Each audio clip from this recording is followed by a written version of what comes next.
ఏపీపీఎస్సీని డిఎస్సీని కదా, ఏపీపీఎస్సీని డిఎస్సీని కదా, ఏపీపీఎస్సీని డిఎస్సీని కదా చాలు. అప్పటి డిఎస్సి పరీక్షకు అంటే మా హయాంలో జరిగిన డిఎస్సి పరీక్షకు ఇప్పుడు డిఎస్సి పరీక్షకు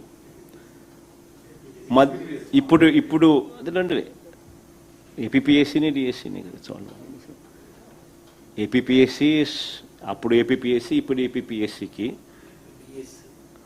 రెండు పబ్లిక్ సర్వీస్ కమిషనే కదా, పరిధిలోకి వస్తాయి కదా రెండు కూడా. డిఎస్సీ అప్పటి ఏపీపీఎస్సీ పరీక్ష ఇప్పుడు డిఎస్సి మాదిరిగా ఇప్పుడు కొడుకును కాపాడుకునేందుకు చంద్రబాబు నాయుడు గారు మరింత దిగజారిపోయి 2018 అంటే ఆయన ప్రభుత్వం చివరిలో 2018లో ఏపీపీఎస్సీ గ్రూప్ 1 భర్తీపై తప్పుడు ఆరోపణలు చేయడం మొదలెట్టాడు.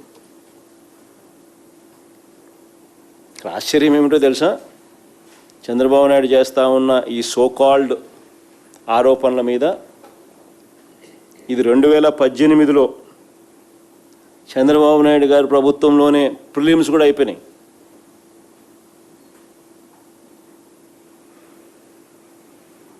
ప్రిలిమ్స్ కూడా ఆయనే చేసినాడు. మేము చేసిన దానిలో ఊరికే మెయిన్స్ కండక్ట్ చేయడమే. సో ఎక్కడొస్తాయండి వెస్టెడ్ ఇంట్రెస్ట్లు ఎవరికైనా కూడా? అసలు ఎవడన్నా మాట్లాడేదానికైనా కానీ రీజన్ ఉండాలన్నా, హద్దు పొద్దు ఏదైనా ఉండాలన్నా. మరింత దిగజారిపోయి 2018లో ఏపీపీఎస్సీ గ్రూప్ 1 భర్తీపై తప్పుడు ఆరోపణలు చేయడం మొదలుపెట్టాడు. 163 మంది ఉన్నత ఉద్యోగుల జీవితాలను అతలాకుతలం చేయాలని చంద్రబాబు నాయుడు గారు టార్గెట్గా తీసుకుని వ్యవహరిస్తూ ఉన్నాడు. దీనికి సంబంధించి కొన్ని విషయాలు చెప్పాలి.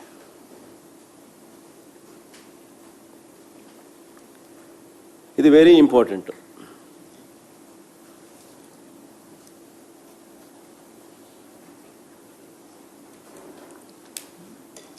అప్పటి ఏపీపీఎస్సీ పరీక్షల్లో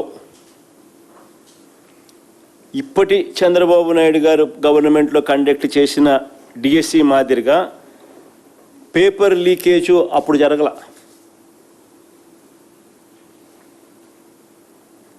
అప్పట్లో చంద్రబాబు నాయుడు కన్ఫ్యూజన్ వద్దు, ఇప్పుడు నేను మాట్లాడేది అప్పుడు గురించి.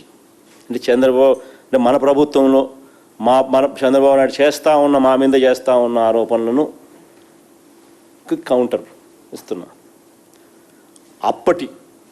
అంటే మా ప్రభుత్వం అప్పటి ఏపీపీఎస్సీ పరీక్షల్లో ఇప్పుడు చంద్రబాబు నాయుడు మాదిరిగా పేపర్ లీకేజ్ జరగల.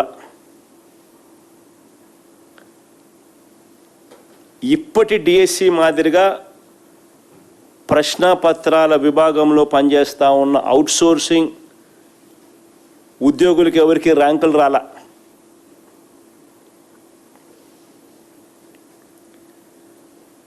ఎవరికి అనుకూలంగా ప్రత్యేకమైన జీవోలు తీసుకొని రాలా.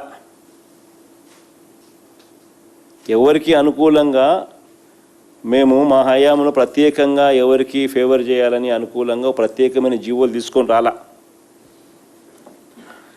పరీక్షలే రాయకుండా ఎవరికి ఉద్యోగాలు ఇవ్వాల. పరీక్షలే రాయకుండా ఉద్యోగాలు ఎవరికి ఇచ్చిన పరిస్థితి లేదు మా గవర్నమెంట్లో. ఉద్యోగాలు అమ్ముకున్నట్టుగా, డబ్బులు ఇచ్చినట్టుగా, బేరసారాలు చేస్తున్నట్టుగా ఆడియోలు, వీడియోలు ఇలాంటి ఆధారాలు ఏ రోజు కూడా మా ప్రభుత్వ హయాంలో బయటికి రాలా.